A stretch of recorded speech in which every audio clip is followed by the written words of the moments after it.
क्या कभी आपने सोचा है कि जब चारों तरफ अंधेरा हो, मन अशांत हो और कोई रास्ता न सूझ रहा हो, तब वह कौन सी शक्ति है जो हमें टूटने से बचाती है? असल में वह शक्ति कोई और नहीं, बल्कि हमारे भीतर छिपा संगीत। वो धैर्य है जिसे जगाने के लिए स्वयं भगवान श्री कृष्ण ने गीता का ज्ञान दिया था। भगवान श्री कृष्ण कहते हैं कि दुनिया में कोई भी व्यक्ति आपकी परिस्थितियों को बदलने नहीं आएगा। यह परिश्रम आपको स्वयं करना होगा। जैसे अशांत समुद्र की लहरों में चांद का प्रतिबिंब साफ नहीं दिखता, वैसे ही व्याकुल मन में कभी भी समस्याओं का समाधान नहीं मिलता। जीवन का सार बस इतना ही है। जो बीत गया वह केवल एक अनुभव है, जो आने वाला है वह एक कोरी कल्पना, लेकिन जो इस क्षण आपके सामने है वही एकमात्र सत्य है। आज का यह वीडियो आपकी सोच, आपके धैर्य और आपके जीवन के उद्देश्य को एक नई दिशा देने वाला है। दोस्तों, श्रीमद् भगवत गीता केवल एक ग्रंथ नहीं, बल्कि जीवन जीने की वो दिव्य कला है जिसे स्वयं परमात्मा ने अर्जुन के माध्यम से पूरी मानवता को सौंपा है।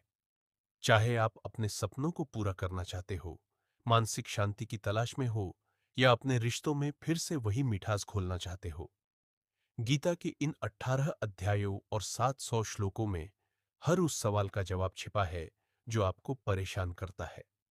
हम जानते हैं कि आज की भागदौड़ भरी जिंदगी में हर किसी के लिए इन सभी श्लोकों को विस्तार से पढ़ना कठिन हो सकता है। इसीलिए आज के इस विशेष वीडियो में हम श्रीमद् भगवद गीता के उन चुनिंदा और सबसे महत्वपूर्ण जीवन सूत्रों की चर्चा करेंगे जो आपके जीवन को पूरी तरह बदलने की क्षमता रखते हैं। श्री कृष्ण कहते हैं कि यह ज्ञान एक अनमोल रहस्य है जो आपकी जिंदगी बदल सकता है। जो इसे सुनता है और अपनाता है, उस पर ईश्वर की कृपा बरसने लगती है।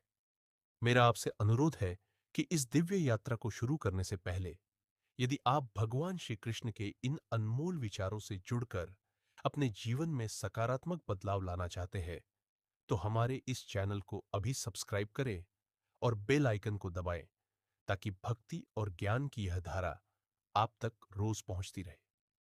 अब कुछ पलों के लिए बाहरी दुनिया के शोर को पीछे छोड़ दें। यदि संभव हो तो हेडफोन लगा लें, अपनी आंखें बंद करें और शांत मन से इन अमृत वचनों को अंत तक सुने।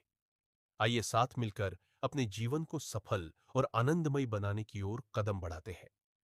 श्रीमद् भगवद गीता में भगवान श्री कृष्ण अर्जुन को समझाते हुए कहते हैं, हे अर्जुन, इस बात को गहराई से समझो कि यह जो हमारा मन है, यह शरीर का एक ऐसा हिस्सा है जो आंखों से तो नहीं दिखता, लेकिन पूरे शरीर में सबसे ज्यादा ताकतवर यही है।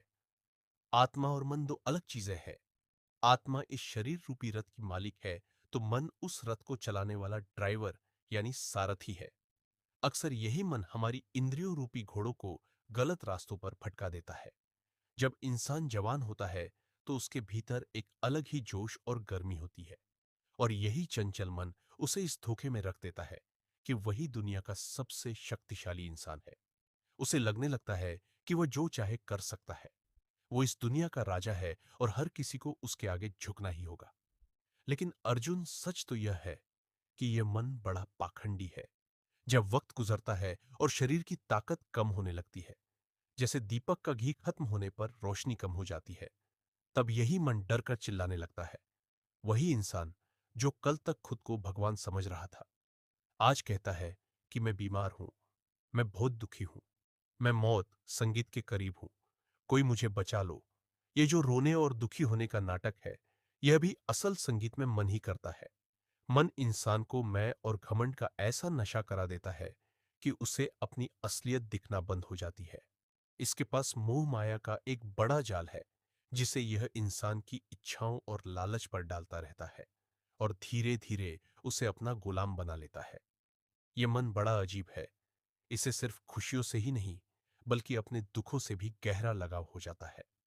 जब खुश होता है तो खुशी के गीत गाता है, लेकिन जब दुखी होता है तो अपने दुख की नुमाइश करना पसंद करता है। इसे दूसरों को अपने दुख सुनाने और उन्हें अपने गम में शामिल करने में एक अलग ही सुकून और आनंद मिलता है। इसलिए हे अर्जुन, हर इंसान के लिए यह बहुत जरूरी है कि वह इस चंचल मन को अपने काबू में करना सीखे।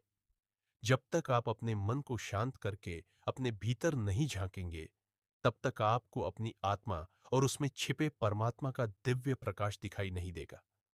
अगर आप वाकई में सच्ची शांति चाहते हैं, तो सबसे पहले अपने मन के शोर को शांत कीजिए। माना कि मन को वश में करना कठिन है, लेकिन बार बार अभ्यास करने और अपनी आदतों को सुधारने से इस अशांत मन को जीता जा सकता है।